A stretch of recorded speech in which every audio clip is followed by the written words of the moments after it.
Echoes of Compassion. Chapter 1. Robert Mitchell was a man who had achieved undeniable success. At 50, he had built a financial empire that made him one of the most influential people in the country. He always wore impeccable suits and carried himself with the confidence of a man accustomed to winning. But behind this perfect exterior lay a profound sadness. 25 years ago, his wife Sarah had died in a tragic accident. And since then, Robert had lived in quiet solitude, hiding his pain behind the walls of his luxurious world. On this cold, rainy night, Robert made his usual journey to the cemetery to visit Sarah's grave. These weekly visits were his only comfort, the only moments of peace in a life filled with emptiness, despite all his wealth.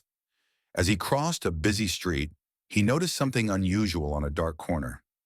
Under the pouring rain stood a young woman in worn clothes, holding a thin blanket in which a baby was wrapped. "Please help my child," she whispered, her voice trembling from cold and tears. Robert stopped. Usually he remained indifferent to people around him, accustomed to his isolated life. But this time, he couldn't walk past. Something in her eyes and her desperation caught his attention. Perhaps it wasn't her problem, but how she clutched the infant, protecting it from the rain. Robert reached into his pocket and pulled out a substantial amount of money, offering it to the woman. "Buy some food and find a warm place," he said calmly, restrainedly.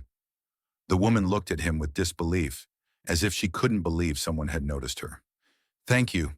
Thank you so much," she mumbled, accepting the money with trembling hands. Already turning to leave, Robert heard her quietly say, "Sarah always said there were still good people in the world." The name hit him like thunder. He froze, trying to process what he'd heard, but didn't ask questions. He simply continued on his way, but something in his chest tightened, leaving a strange feeling of unease. Chapter 2.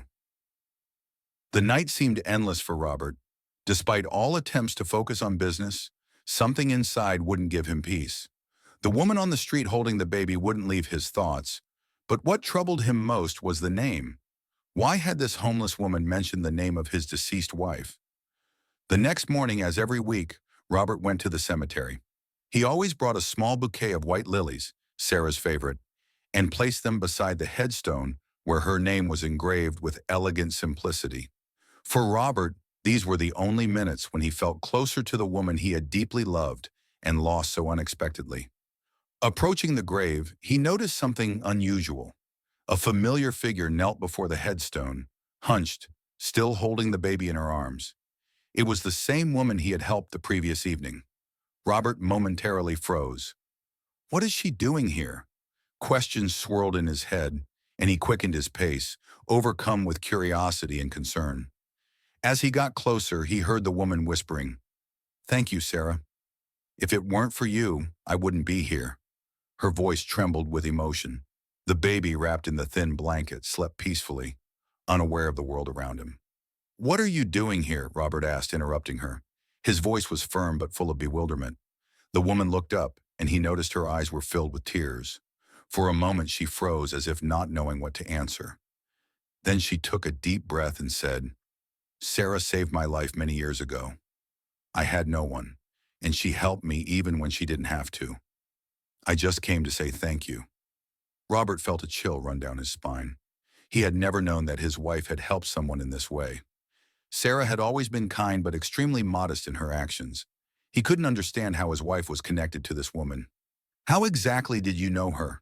he insisted, crossing his arms, his voice becoming serious. The woman, clearly embarrassed, looked away. "It's a long and complicated story," she mumbled, holding the baby closer to her chest. Before he could ask more questions, she quickly stood up, as if preparing to flee.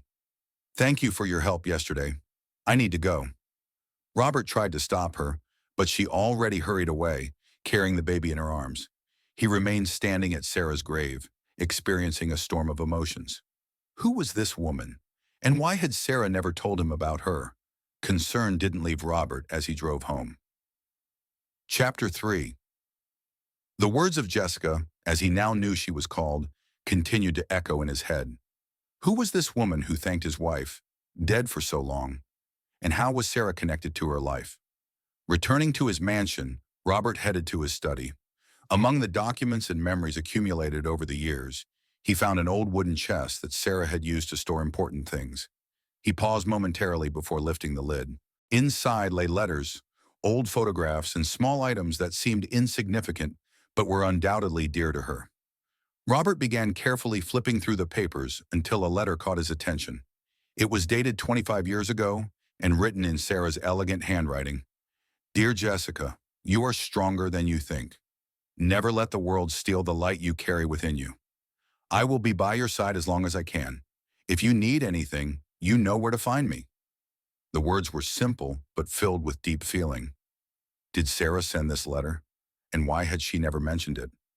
Pondering the letter's meaning, he found a photograph, faded with time. It showed Sarah in a small community shelter, surrounded by people who appeared to be in difficult life situations. She was smiling, holding the hand of a young girl about 14 years old. Looking closer, Robert realized, making his heart beat faster, that the girl in the photograph was Jessica. This simply doesn't make sense, muttered Robert, gripping the photograph tighter. His contemplation was interrupted by a phone call. It was Jack, his longtime driver and a man he trusted. Mr. Mitchell, I apologize for the disturbance, but that woman we saw today, I just spotted her on Central Avenue. Robert realized he needed to speak with Jessica again and get answers. Something in her gaze made him feel closer to Sarah than he had felt in the past 25 years. Take me there, Jack, right now. The decision was made. He would uncover the truth about Jessica and understand how Sarah, even after her death, continued to be a connecting thread in what was happening. Chapter 4. Robert stepped out of the car in front of Central Avenue, his gaze filled with determination. He spotted Jessica sitting on a bench under the dim light of a street lamp, holding the baby in her arms. Her shoulders were slumped and her head bent forward. The few passers-by indifferently walked past, not noticing her. Jessica, called Robert, his firm voice breaking the cold night silence. Startled, she hugged the baby closer to herself, as if trying to protect him. What do you want? She asked, her voice wary. Robert took several steps toward her, maintaining a respectful distance. I need answers. You mentioned my wife Sarah's name. How did you know her, and what connects you to her grave? Jessica looked at him, noticeably nervous. For a moment it seemed she was ready to run away again, but something made her stay. She sighed heavily as if carrying an enormous burden. Do you really want to know? She asked almost defiantly.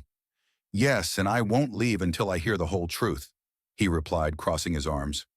She lowered her gaze to the baby, who slept peacefully in her arms, as if trying to find strength within herself. Many years ago, when I was a teenager, my life was complete chaos. I lost everything. My family, everything I had. I had nowhere to go. No one helped. That's when I met Sarah. Robert felt a lump form in his throat. He had never heard of such an episode in his wife's life. She volunteered at one of the shelters, continued Jessica, her voice trembling. I was lost, hungry, and she found me. Sarah accepted me as her family. She gave me food, clothes, and most importantly, hope. Jessica paused, her eyes glistening with tears. I never got to thank her properly, and then I learned she had died.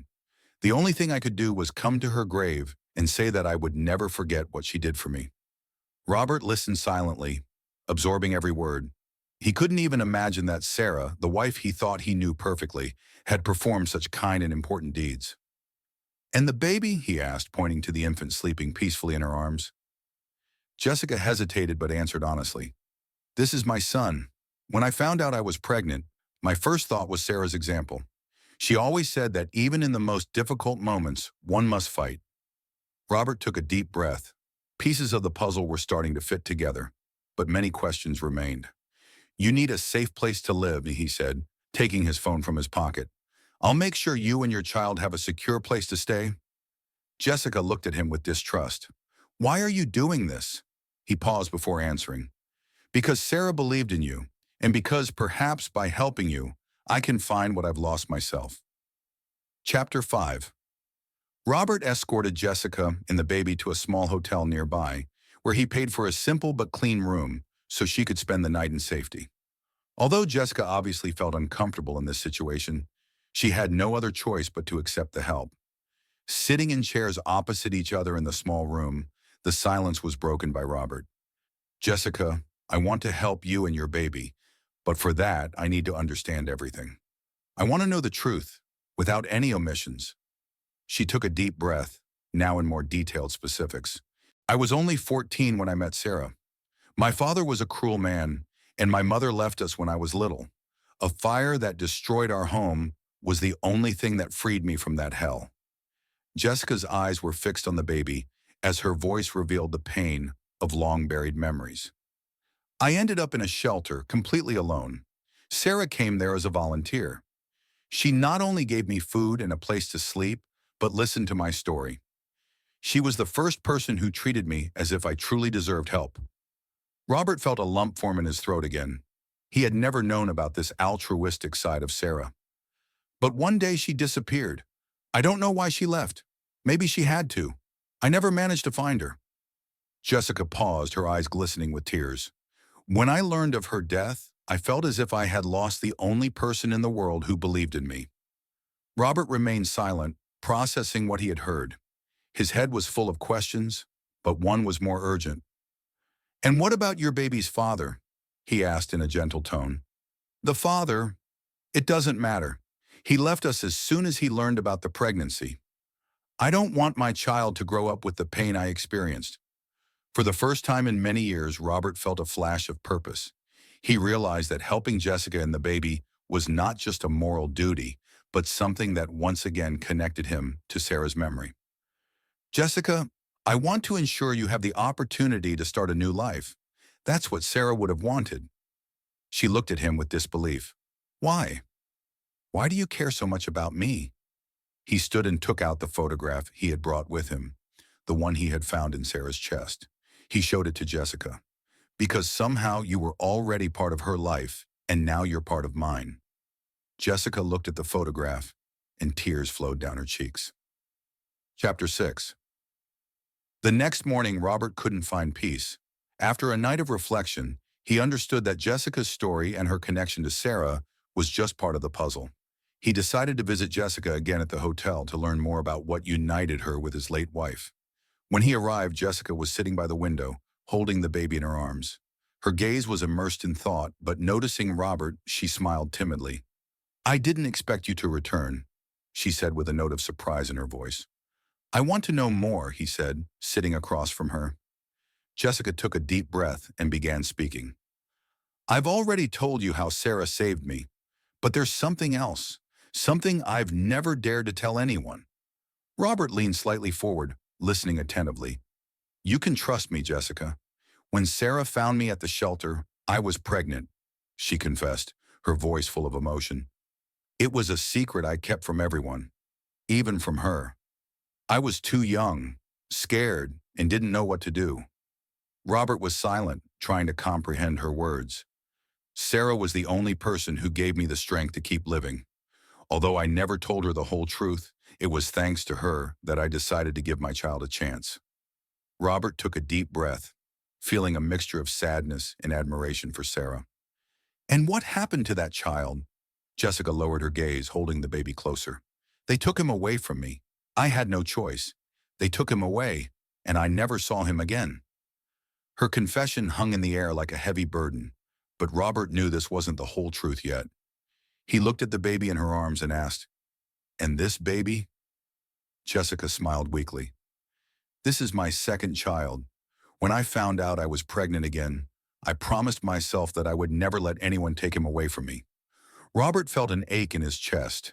He saw in Jessica a strength and pain that were unfamiliar to him. "You're not alone anymore," he said decisively. "I'll do everything to ensure you and your baby have a decent life."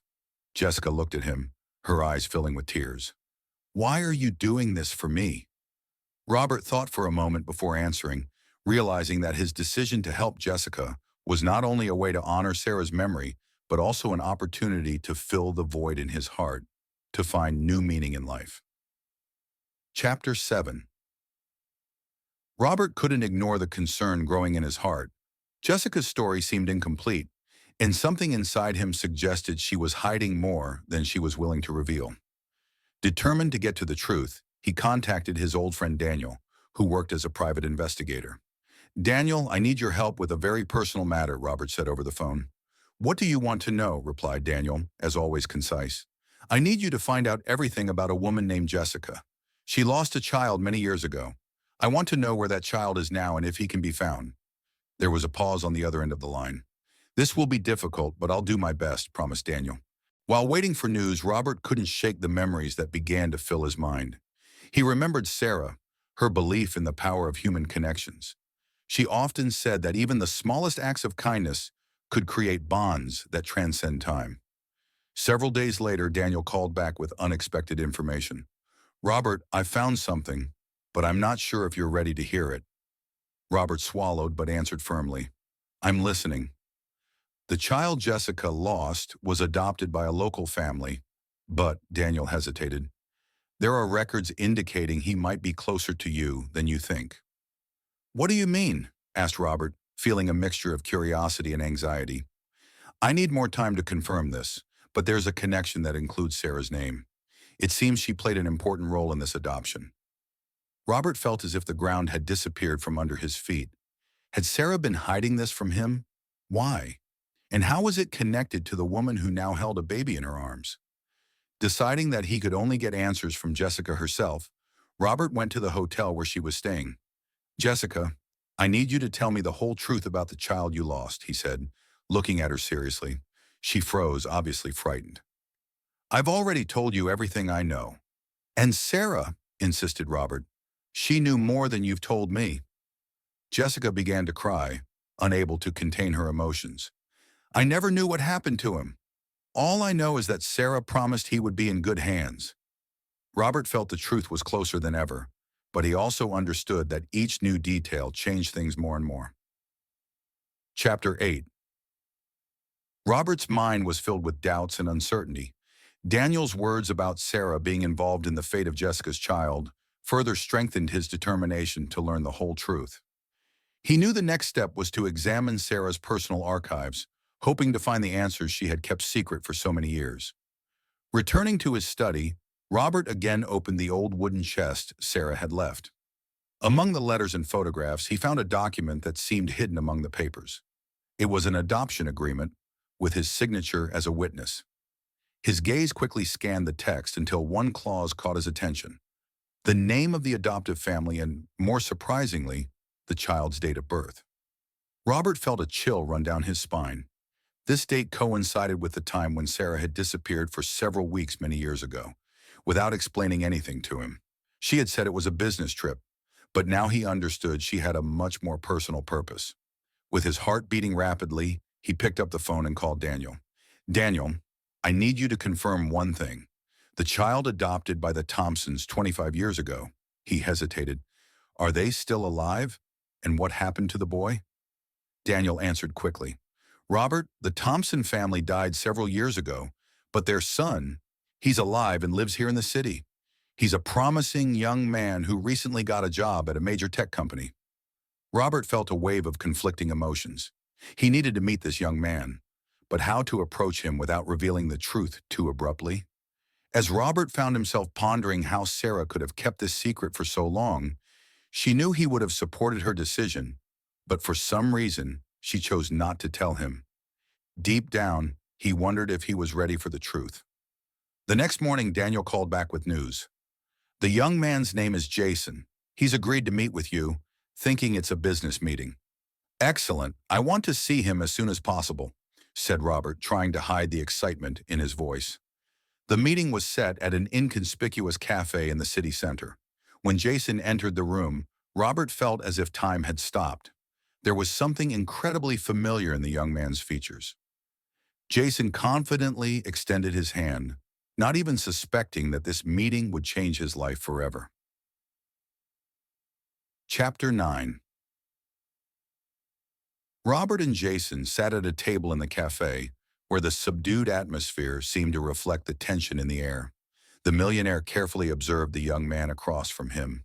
In his behavior, in his posture, in his confident gaze, there was something that reminded Robert of Sarah. "Thank you for agreeing to meet with me," began Robert, maintaining his usual calm and professional tone. Jason smiled slightly, but curiosity was evident in his eyes. Of course, Mr. Mitchell. I was told this might be related to a job opportunity. Robert hesitated for a moment. He understood he needed to be careful, but could no longer ignore the need for answers. Before we talk about work, I'd like to ask you a personal question. Do you know anything about your adoption? The question caught Jason off guard. He frowned and leaned forward slightly. My adoption? Why are you asking about that? Robert noticed the confusion on the young man's face but continued. Recently, I discovered that my late wife was involved in the adoption process of a boy. The dates and records match your history.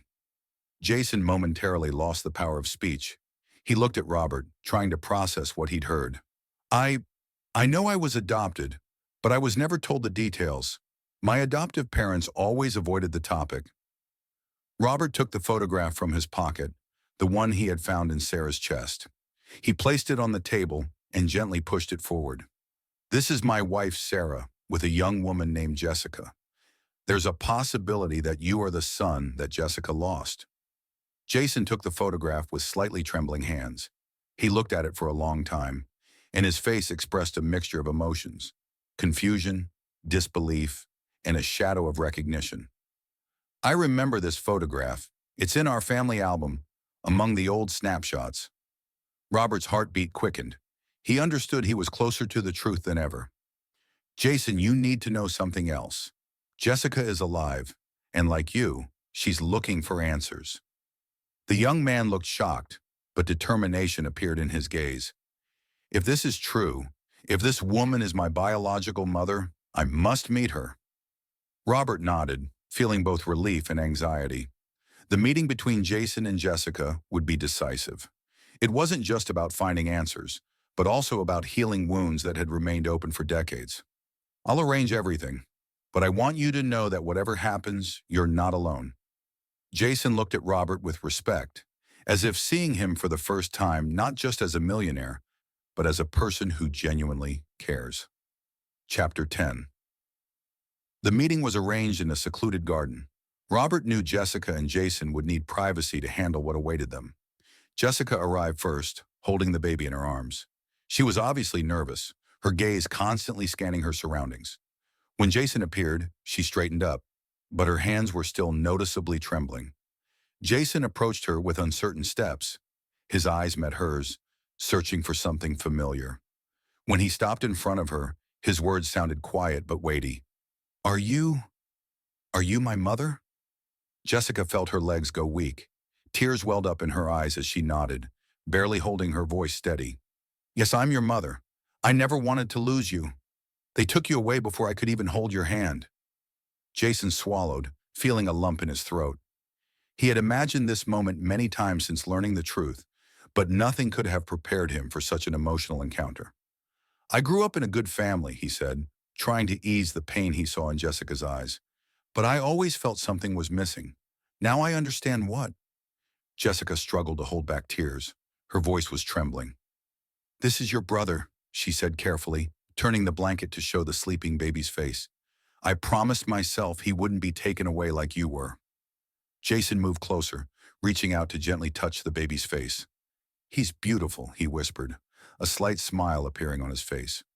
Robert observed from a distance, absorbing every detail of what was happening. What he saw was more than any financial success he had ever achieved. He knew Sarah would be proud that her kindness continued to bear fruit even after so many years.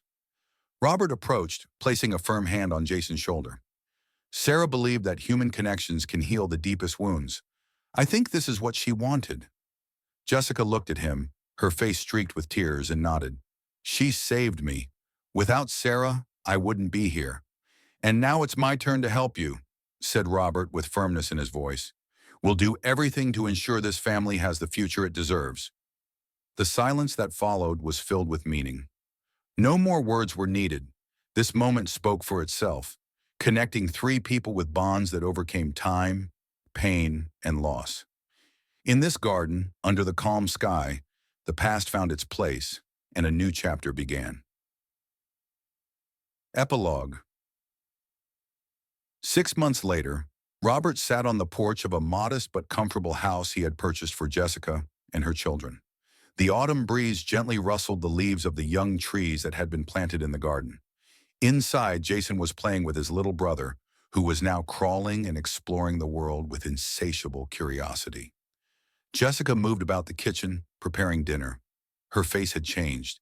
The constant worry and fatigue had been replaced by a calm that had evaded her all her life.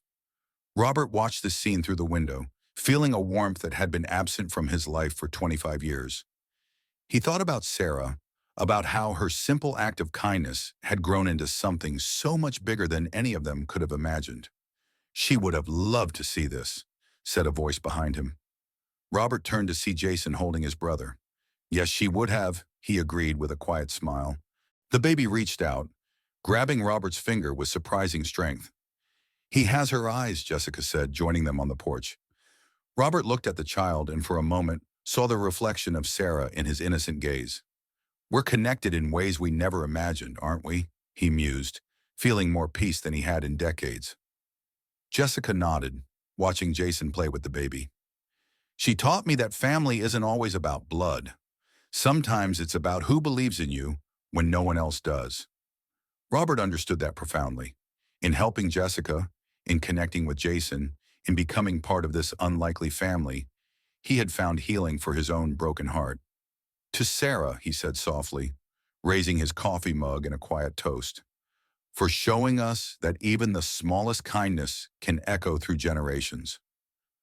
To Sarah, Jessica and Jason echoed, their voices blending in the golden light of the setting sun. In that moment, on that simple porch with these people who had become his family, Robert Mitchell, once known only for his wealth and power, felt truly rich for the first time. The echoes of Sarah's compassion had finally brought him home. Thank you for listening to this story until the end. Let us know what you think about this story, subscribe to the channel, and share this video with your friends and loved ones. It motivates us to continue working on new stories every day. Don't miss the next incredible story coming soon to your screen. We truly appreciate having you with us. In the description below this video, you can find a catalog of all our stories. See you soon.